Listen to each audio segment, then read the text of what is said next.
down here once before. Never really came down this far into the west, and it's a really cool location. I live back up in Ocean Beach, North Carolina. It's a quiet little neat beach. Pretty cool here.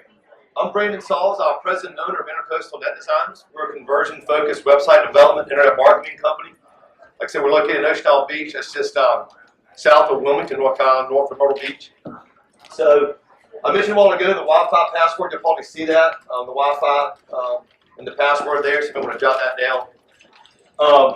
Before we get started, I always like to tell a little bit of background about ICD. So I put 5 hard years in at USC in Columbia. I'm a Gamecock. I put 5 hard years in, so I deserve to be called that, so don't hold that against me. My dad was ready to see me done after 5 years, and I got out of school back in '99, and he said, "Son, where you got your resumes out at?" Well, I've been dabbling doing websites in like '96, '97. I said, "Dad, I'm going to start building websites." He's like, "Son, 1999, where are you going to build websites? You've been in school for 5 years. What are you going to do?" So he gave me $2,000 and sent me on my way. So, congratulations, go do what you need to do. So I had buddies going out taking their money they received from their graduation on. I went and bought a Dell computer. Remember back in the day, the big old desktop sitting this high? I spent $2,600. It was all the money I could do to dig up to get this whole Dell Inspiron, or whatever the heck it was back then, going. So I had a little bit of inner geek, which I think I redefined the look of inner geek here, or geek, and a little bit of entrepreneurial spirit. And I bought this laptop, or this desktop, and I roomed with a couple guys, and man, every single week they come there, bang on the door, "You geek, you nerd, get out of there." And I've been there just coding away as hard as I can, trying to get my start here. So, I sort of write some code back then, and just sort of dabble a little bit in the vacation rental space. Doug McNaught, I believe, is in here. There's Doug. Y'all may know Doug, Property Plus, former owner and all. But I met Doug in 2001. We're actually chatting about this last night, how I got my start in the vacation rental space. And old Doug was shaking his head like, "Oh man, I got to deal with another kid trying to get an API going here." So that was 17 years ago. We were reflecting back on it last night. And so here we are today, 17 years later. By chance, I have a married lady in Ocean Isle, Whitney, has a 3rd-generation vacation rental business. So not only do I go to work and do this stuff 10 hours a day, I hear it at lunch, I hear it at dinner, I hear it on vacation. I never stop. So I eat, drink, live, believe this stuff. That's what I do. It's what my family's centered around. We attended the first Vacation Rental Managers Association conference in 2010 in Myrtle Beach. And 2014, we released our first version of our really known booking engine now. So here we are in 2018 with our next version of our booking engine. We just launched last year. We got a team of about 45. So we do everything in the vacation rental digital space. Everything creating websites, interfacing with all the different property management software tools out there, email marketing, you name it in your space, that's where we like to play. So just like to give you a little bit of background on who I am and where we come from, and I'm kind of really into this stuff here. So to get started, we're talking about 2018 top 10 direct conversion tactics. We'll be talking about some booking direct type incentives, some cart abandonment, retargeting, remarketing, email marketing. It's going to kind of be a high-level overview. Along throughout, there's going to be 1 or 2 areas I'll kind of dive into and kind of get down to the nitty-gritty. And I'll share with you some URLs along the way that allow you guys to be able to go back and do some things I talk about here today. So to get started, one of the first things, obvious, watch what your competitors are doing. It seems like a lot of ideas out there. Someone's maybe doing it better than you. Look and see how they're doing it and try to do a better job. Look at what the big dogs are doing. HomeAway.com, Booking.com, VRMintel. Look at those sites and see maybe you can incorporate some of those ideas back into your actual website. So one of the things here I say is, Walmart founder Sam Walton said most everything I've done I've copied from someone else. So I actually kind of dug in on Sam Walton, read up on him. He actually says here he was notorious for borrowing ideas. So even someone as successful and prosperous as he was, still looked around the corner to see what his competitors were doing. At the end of the day, if a good idea is a good idea, you always want to make it better and improve upon it. The next 2 things are obvious, but I want to kind of dive into them a little bit. Keep a close eye on rates versus your immediate competition. If your rates are a little low, you're losing revenue. If your rates are a little high, you're going to miss that conversion. You're going to go down the road to the next one. Looking at your competition, make sure you kind of see how they stage their specials. Give you an example. I've actually kind of played with the wording before, where we'll give a certain percentage off, or rather a dollar amount off. It seems like our percentage doesn't resonate as much. So if someone says, take 5% off your notification or 10% off, sometimes I just can't figure out what that is. So you want to offer a dollar amount, it seems to get a little more response out of that. If you have the best rates, advertise you have the best rates. That's something that OTAs can't promise that you guys can. Blast that everywhere, on your website, in your social media, in your remarketing, retargeting, your AdWords. Make that well known. Other incentives you can offer that OTAs can't do is like free linens, free kayaks, sporting equipment relationships with certain rental folks that's local they can't do. You're able to merchandise your property best you can. Oceanfront View doesn't sell itself like it used to. People expect more and want to have more out of their vacation. Reviews are extremely important. They've always have been. I'm going to expand on that a couple slides later about how you can increase your reviews and how I think it may help some organic ranking. But overall, if you're noticing a year-over-year decrease in conversions, it's probably going to be one of the two R's: your reviews or your rates. People price shop, but now they review shop as well. So just as important to see, how your reviews are, because that could indicate that they may go there because they may go for more of a guaranteed experience by coming along with you having a higher rating. So what we'll say, what we'll show you here is what you can offer no one else can. Like I mentioned, offer the best rate, guaranteed to compete with other OTAs and use remarketing. We'll talk about remarketing and retargeting a little bit. Those are the ads that follow you around the web like a billboard. I'll show you how to effectively use those. But notice we have over here, it says book direct and save. When we have some of the top OTAs out there, the prices that would be computed if they were booked through them versus booking with you. So my suggestion is create a graphic or something similar to this and create a clear and concise blog post that talks about why you should book with you, the advantages of that, and include a graph like this. Okay? You want to be transparent, be upfront, have this page that you can use your blog post on to drop folks back to and educate them. Which I was using this presentation a little slow. I've been on this last week or so. Been talking about the Guest Education Day. You guys are probably well aware. It's already been spoken about here today. But just another friendly reminder, February 7th, let your guests know it pays to book direct, book smart, book local, hashtag book direct. So we're actually on our end, we've done some email marketing to encourage our clients to do it. So we're asking you to do it because it only helps you, helps us overall. Now get into some of the more cool things, I think, is cart abandonment. Does anyone know what shopping cart abandonment is? You've probably been to Amazon or eBay before, put something in your cart. What happens about 3 hours later, you're going to get an email reminding you to come back and to book that vacation. Well, I think that's something key that you should have on your website as well. If we see the big guys are doing it like Amazon and eBay, there must be a reason for it. So, as I mentioned earlier, I like to go out and kind of look and gain ideas from what other companies are doing. I'm always on the web scour to see what someone else is doing that, again, I can improve upon and put in your court to help you generate more revenue. And so, what this is here, this is a website at the house out of Palm Springs. So let's say I'd already gone through the process of selecting a unit. I got to the checkout page, and for one reason or another, when I got to the checkout page, I clicked the navigation item and decided to come back into the website, maybe to seek out a special or a little bit more about the location. Well, when I do that, I immediately put this light or dark colored bar in the bottom. So I'm at the very end of the checkout process, and for one reason or another, I click to go back to the website. I want to have that one-click access, kind of like Amazon does, that one click to go check back out. That's what this is here. Notice it says in the bottom, it says, hey, you have one incomplete book. You can go view the unit, or you can go book your vacation. And this little thing will persist throughout the browser session until you opt to click on the X and close it out. So it's, it's down low, it's not too much in your face, but just kind of rides it throughout the session. And here's the results from it.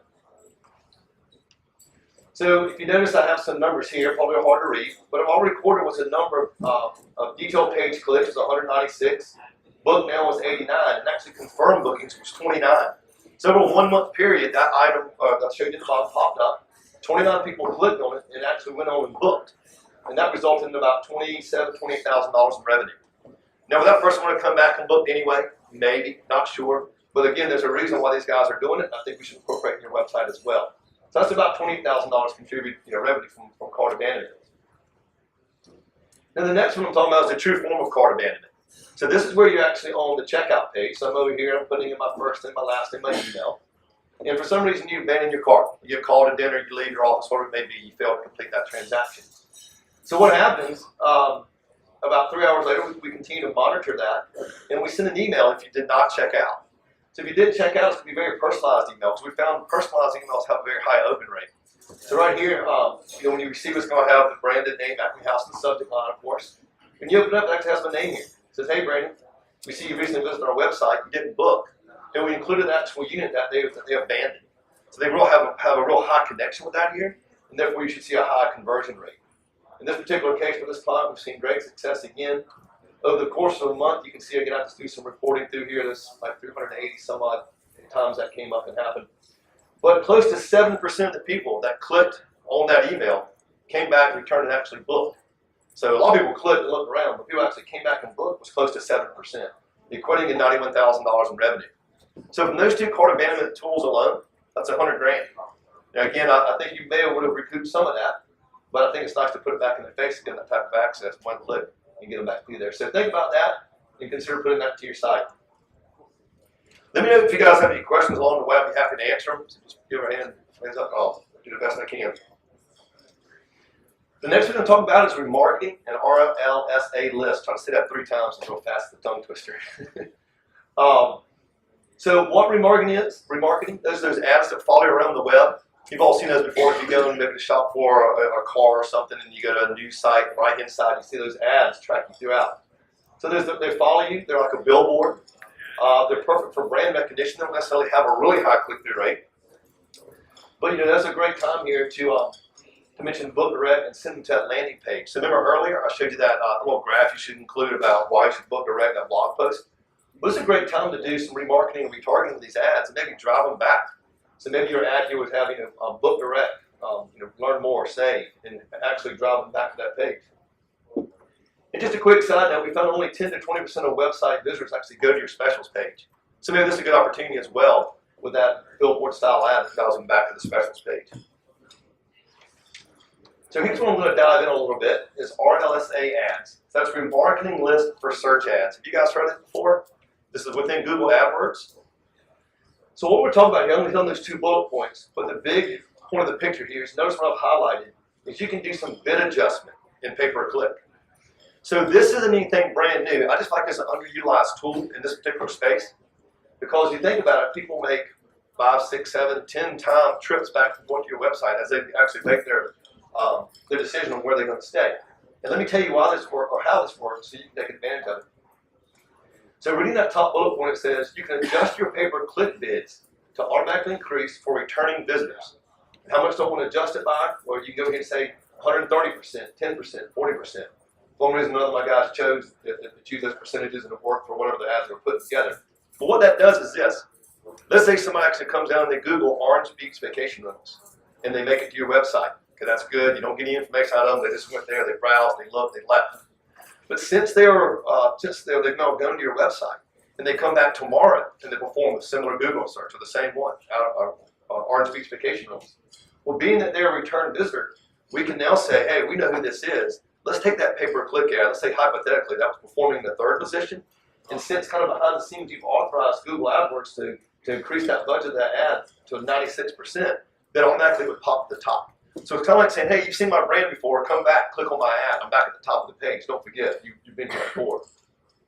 So I think that's a really cool tool. And the way you can start interacting with folks who've been to your website, even though you don't have an email address yet from them, you're able to kind of get back in front of them without really knowing what you're doing. The second thing you can do here is actually upload your email list to AdWords and create a custom audience and set bids higher to make sure they see them. So everyone ever created a custom audience before? You ever heard that word? Heard that term? Okay, so what that allows you to do is take your email list. So let's say hypothetically you got an email list of 50,000 people in, and my email is in there, brandon@icnd.net. We're all logged in our devices every day. All your phones are logged in, you're logged in your desktop.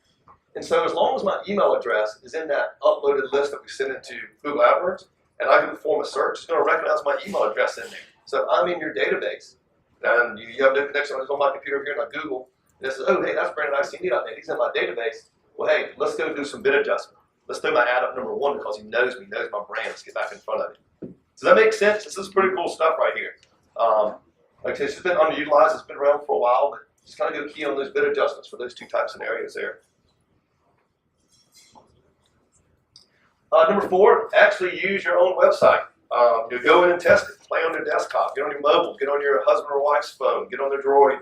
Whatever it may be. Check it. Make sure that it really works. You can't always set it, forget it, walk away from it. So I actually kind of throw myself on the bus here, but when we do web development, and let's say you guys come to us and say, hey, I need this big addition made to my website, and we go in and we make this addition. We do our very best, with quality assurance to make sure we don't leave errors or boo-boos on the website. But think about it nowadays with responsive web design, it's not as easy as it was 10 years ago. When you came to me 10 years ago and had to perform an edit on a website, I went and changed one little block of text and some CSS, and that was it. But now you got to test it across so many different devices. It's crazy. That's why it's included a link here. This is one of these takeaways at the bottom. That's browserstack.com. You guys ever heard of BrowserStack? So whenever we go and make an edit to a website, we have to then go test it across some different platforms, across Macs, PCs, all the tablets, your phones, different OSs, Safari, Chrome, IE. The list goes on and on. So what I want to do is just for you to protect your own self. If you have your web company, go make these edits. Make sure you go back and check them behind it. Your website's your #1 performing, source of revenue, probably of any agent you have.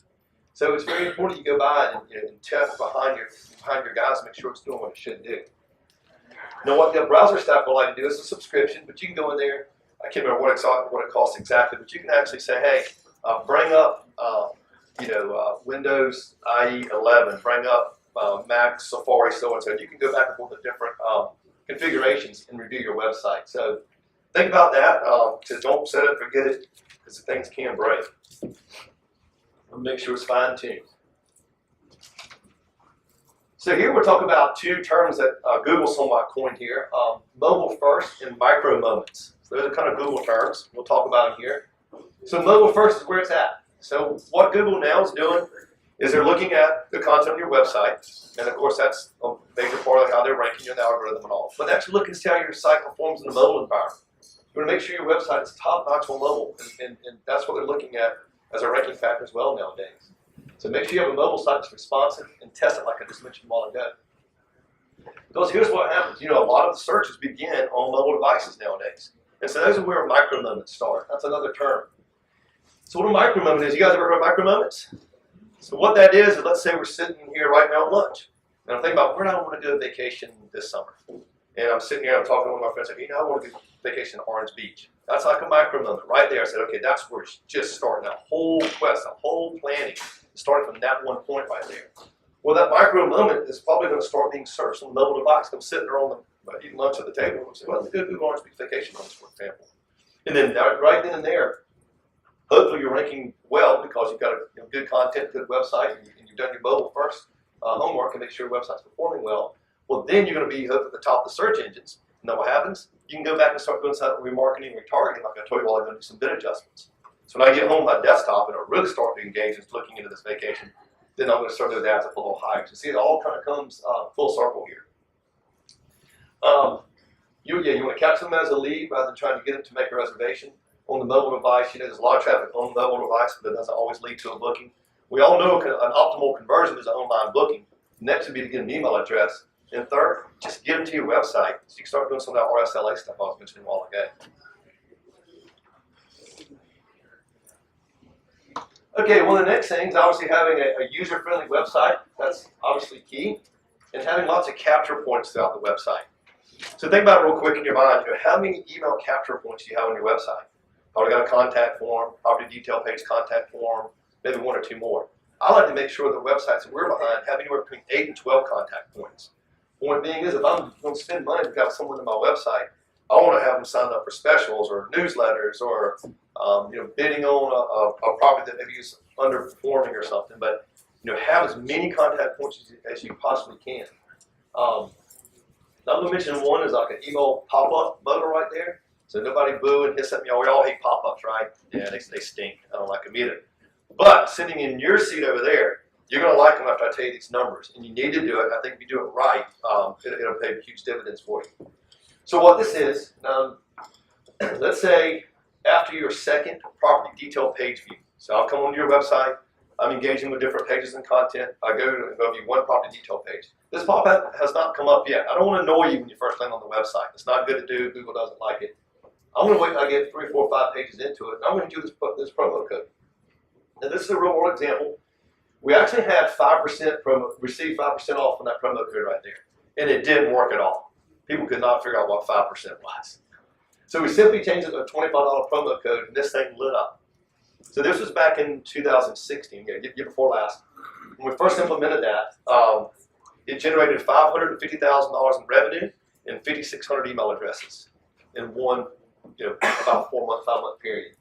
Now, of course, the $25 promo code ain't like when they sign up, you're going to send them $25. It's obviously when they check out. That people asked me that before. When they check out, then you're taking that $25 off. Use that promo code. I look back on this particular client for 2017. It was about $850,000 in revenue. So when these things are done right, they can really be a winner for you. So take that back, give it to your web company, give it to us, and we'll try to tell you how to get that to your site because they do work. All right, so the next one, love your booking engine. It's the most important section of your website. Of course, your home page is be nice and appealing to keep someone around. But really where you make your money, as you well know, is within your booking engine. Make sure that the search performs the way it should perform. Make sure your search results look good. Make sure the property detail page looks good. The checkout process is absolutely the most important part of your website. You want to know how users are interacting and engaging with your website, the booking engine, right? Like, how do you do that? You guys ever heard of hotjar.com? You ever heard of Hotjar? That's the takeaway here. I actually don't have it up here, but it's hot, H-O-T, jar, J-A-R.com. And you can go there. It's a free tool for like 1,000 visitor views. And what it does is it's a little piece of JavaScript you put in your website. Very easy to install. And it actually records anonymously everyone's actions on the website. So it actually will look like a pointer here. You can actually see them go up and down and scroll up. You can see them stop and they'll doodle around the price and they'll look on the book now button and go back and forth. But it's real good because you can go and you can pick long sessions, like a 30-second session that they go to watch. It's too short. So you can go pick like a 2, 3, 4 minute long session. And you can go pick if it's a desktop viewer or a mobile viewer, and you can kind of watch and see how your website's performing. So I think that's a pretty cool tool to install. And believe me, you can waste an entire day watching what people are doing on your website. So be prepared to just blow a day watching it. It's pretty darn interesting. So get it installed on your website. I think it's free for like 1,000 visitor recorded sessions. And after that, start costing money for additional ones. But within 1,000, you'll kind of get the picture of what's going on with your site. So another one, number 5, your content is your voice. It's something that OTAs can't touch. It's your brand, it's your voice. You make sure you're consistent with it across all your advertising platforms with web and social and Google ads. It's your touch point to the outside world, so be consistent. So with that said, we're going to talk about some blogging type techniques here. We're going to dive in, and then I'm going to give you some ideas on from here. Because a lot of times you're trying to get writer's block. You're trying to find, what should I blog about? Well, I'll give you some points and ideas you can take back and get your creative thoughts flowing again. Let's talk a little bit about how blogging was in, let's say, 2014 versus today. So blog posts with lots of keyword-dense topics was the way to go back in, let's say, 2014. Scrounge out a 1,500, 2,000 word essay, packet full of keywords, put it on there, hope it ranks, and there you go. Well, nowadays, we see that we like to write blog posts that are 400 to 800 words. Blogs that focus on satisfying a user intent becoming more useful, including more photos, videos with people, Facebook Live. They're making that article really come alive and be interactive with maps and street views and maybe true place for Matterport, the floor plans, that type of thing. So Google actually looks at time on page to determine, it's a ranking factor, time that a user's on page. So someone comes to your site and think about it, and they spend 30 seconds on your website, and they spend 2 minutes on another person's website, and Google asks which one's serving probably the most useful content, the one that has a longer viewer session. And so we're seeing people just want that type of interaction. They want to read a big wall of text. We all don't want to do that. We want to have some fun stuff on there. So think about that as your style of technical way of writing your blog post. I mentioned, so you can throw some videos in there. It's really easy now with our phones, our GoPro, and you can probably go under the wings and pick up a selfie stick or something if you need to. Start shooting some videos. All right, so here's some ideas for adding content to your website and social media. Actually, just saw it today. One of our clients picked up the idea of doing, I think it was called fan days. I can't remember what it was exactly. But the point being is, maybe you want to feature a guest review on your website or on your Facebook feed. So you sit there thinking, what can I blog about? What can you write about? Hey, look back in your reviews that you're receiving in your website. Reach back out to that person and say, listen, appreciate you leaving us a 5-star review. Can you give us some more content? We have permission to use some of your photos. You might email them to me. And you can do a featured blog post there for that particular review. That's going to give you good content you can write about all year. Here's a takeaway. Write blog posts that answers users' questions. You ever heard of answerthepublic.com? So what answerthepublic.com does is actually tied into Google's auto-suggest. So you know when you start going to Google and you type Orange Beach and it starts to like Orange Beach, whatever, things to do, vacation rentals, weather, and that type of thing. This particular website looks at the Google Auto Suggest. So you can actually go to that site right there, and it has a search box. It has this funny guy on a video that's kind of doodling around. Help you check it out, it's pretty funny. And put in Orange Beach, for example. And then what it does is it goes back and connects with Google's Auto Suggest. It gives you all these different ideas. It kind of spins this little thing out of ideas. They shoot off, and you can click them and keep going to these little alleys. But the point being is that's actually telling you what people are searching on, and that's going to give you ideas to create blog posts that are going to answer those searches and hopefully find traffic you bring it to your website. So obviously you got to go look for it. There's lots of stuff you probably don't want to write about in there, really to Orange Beach. But go look through it and find stuff that's directly related to the vacation rental world, events and things that are occurring around your space. Next is using your cell phone for Facebook Live videos. A lot of times we don't think of it. We live here. You guys live in an awesome place. I live on the beach as well. But just simply going out there with your Facebook Live feed and filming the ocean crashing. As hokey as it may seem, you got to think people sit back up north, all year for one week vacation to come here to see that. So it's really important you try to get that back out. And let me tell you something, a quick side note. Did you guys see about 3 or 4 weeks ago, up in North Carolina, we had some ice storms up there. Did y'all see the alligators that had their nose stuck through the ice with the pond that was frozen? Did y'all see that? So that was, I actually know that guy. That's Brandon McMullen from the Swamp Park. He lives about 5 miles from me. And he was out there just for fun shooting that. I mean, just waiting about going to the beach and shooting something out. It's like, man, I just want to show you what it looks like, these alligators' nose sticking through the ice there. And wouldn't you know it, the thing went viral like you've never seen before. I pulled some figures last week, and it had 10,000 page likes, 500,000 views, and 2,500 shares. And if you saw it, you guys saw these big news sites like on Yahoo and Wall Street Journal website also. This stuff can go viral pretty quick. A lot of times you just don't always think about it. And that's my point of saying Brand didn't think he was going to shoot those alligators and go as big as it did. So just going across the bridge, y'all got a beautiful bridge with, I imagine, a sunset, sunrise over. Shoot stuff like that. It gets real good penetration in the news feed for your Facebook viewers. The next one is the term user-generated content. What's user-generated content? And how can you use that to spin out some ideas to blog about? So guest reviews on your properties. I mentioned that a while ago. Maybe reaching back out, expanding on that, and doing some stuff with social on it to really get that note out that you got a 5-star review. But also something you can have on your website is like a frequently asked question on each property detail page. And you can see here this. I can't read it. It says like, where is this beach? Yeah, where is the beach access for this house? So you, as a website owner, company, you sit there and let's say you get that question over and over again. Well, then you can say, I probably need to write a blog post about this. I really need to address this particular question in a larger sense. Go create a blog post, put it out there. It's probably going to rank organically for that term. And then maybe you're going to include that in your property description and link back to that blog post talking about it. So there's just some ideas that I'm just trying to help you out and look around in your website that comes into you every day that you can take and use it more than what it just is on the site. You can expand on it. The next one's super obvious from your standpoint, but from mine, customer service is key. And I like this because of reviews, and I think reviews helps with rankings. So that's why I kind of incorporated it from my perspective of why I think it's so important. Customer service is a ranking factor. Apples to apples, customer service and your online reviews tell Google a tale about your company. So let me give you a good example here. We had a client last year, had I think 14 reviews. It was like a 2.9. It wasn't doing that well. So what we did is we put an email campaign in place, or a post-departure email in place. So obviously 2 to 3 days after that person left, sent an email back out, and we actually incorporated 5 stars across it. How was your stay? Click one click to actually go and start that review process. You don't have to drag them back to your website and ask them a bunch of other things. Just start it right there in the email. So when they click, let's say 5-star, we immediately take them to Google Reviews and opens up the window, and they put the review right in there. So we actually found that helped out get a lot more reviews. That client within one summer, it's a numbers game. They have thousands of people check it out and get that email. But we got 173 reviews that ended up being a 4.4. So that was a good way. It took a season to turn around. Those reviews went from nothing to a lot. And this isn't actually the case study or the screenshot here, but they secured a number 1, number 2 Google Local Places ranking, which you see would be over here, and solidified a number 1 organic ranking for the last, 8 or 10 months. And just on that alone, the work we did last year is paying dividends tenfold this year.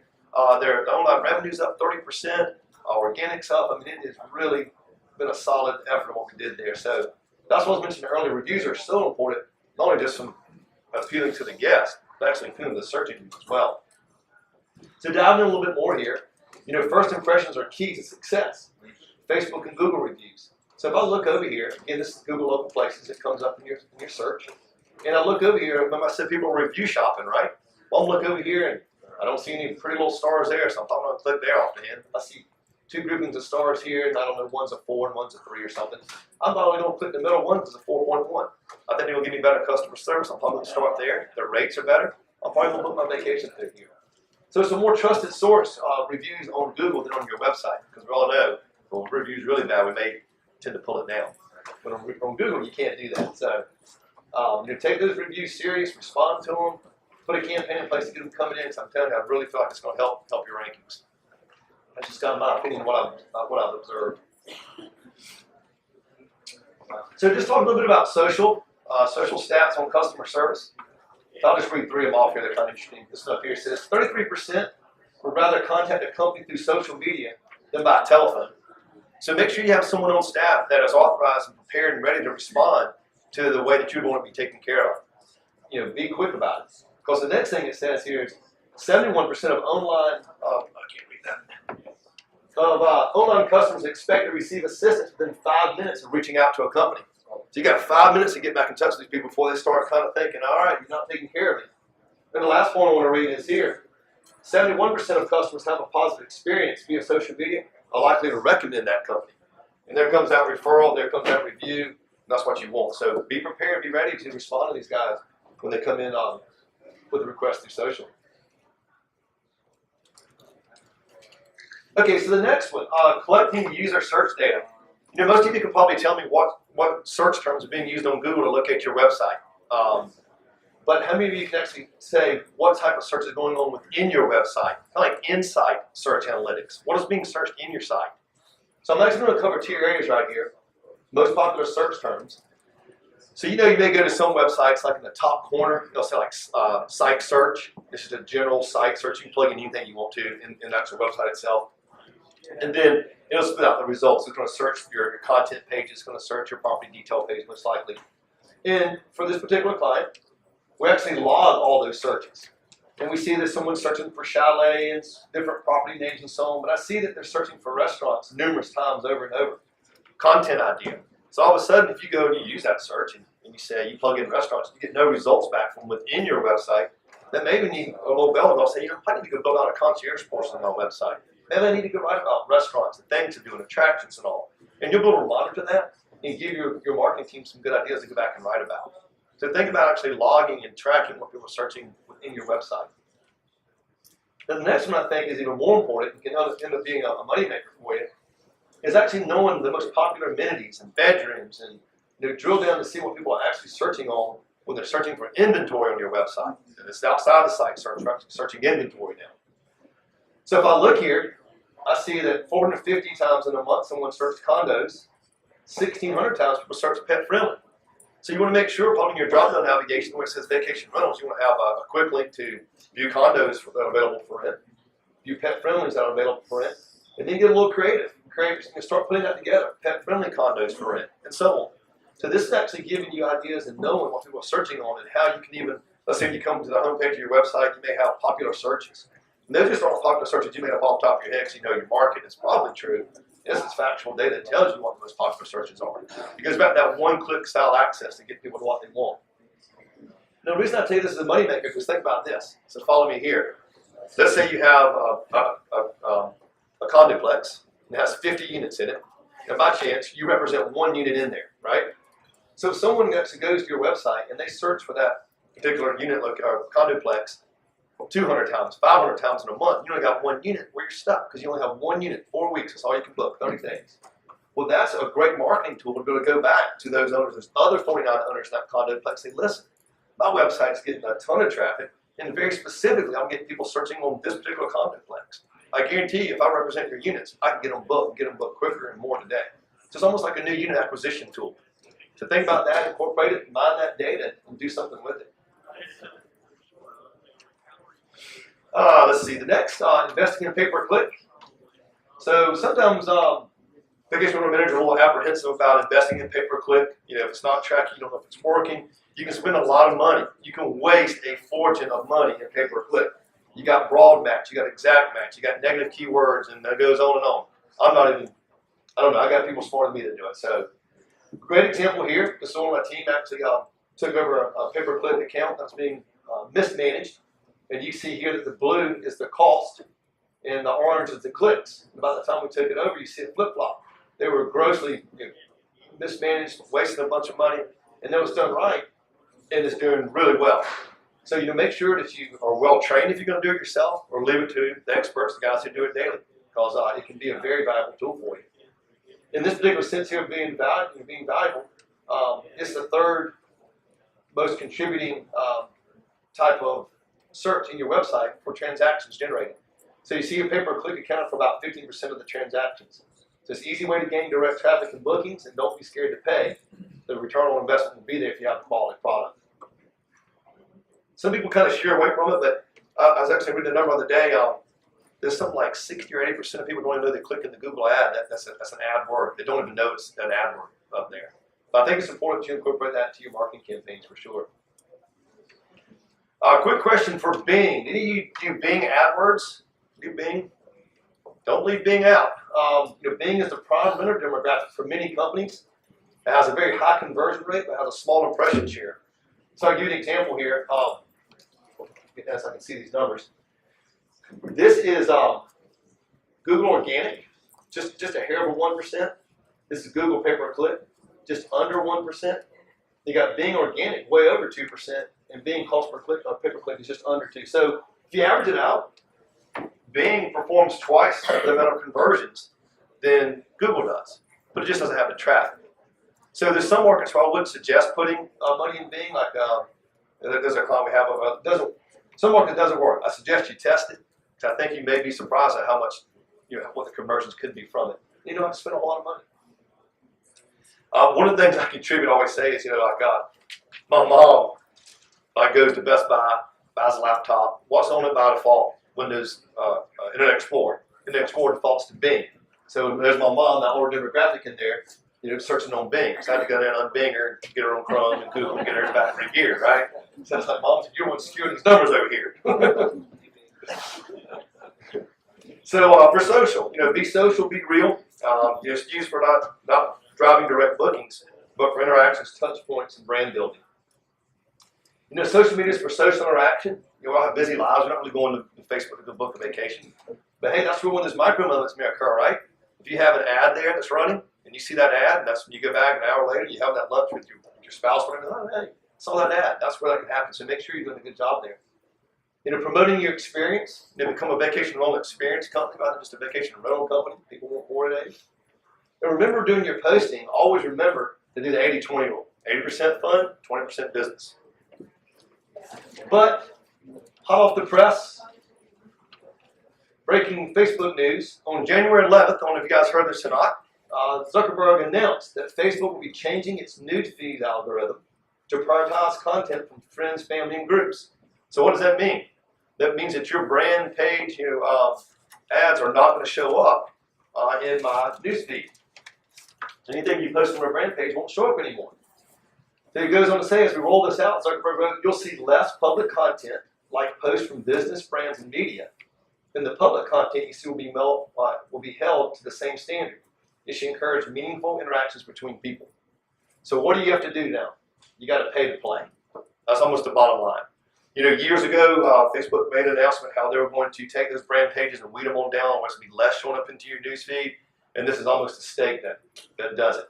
So don't lose hope. Zuckerberg does say to post quality content that user will interact with, and don't promote your business, but promote an experience.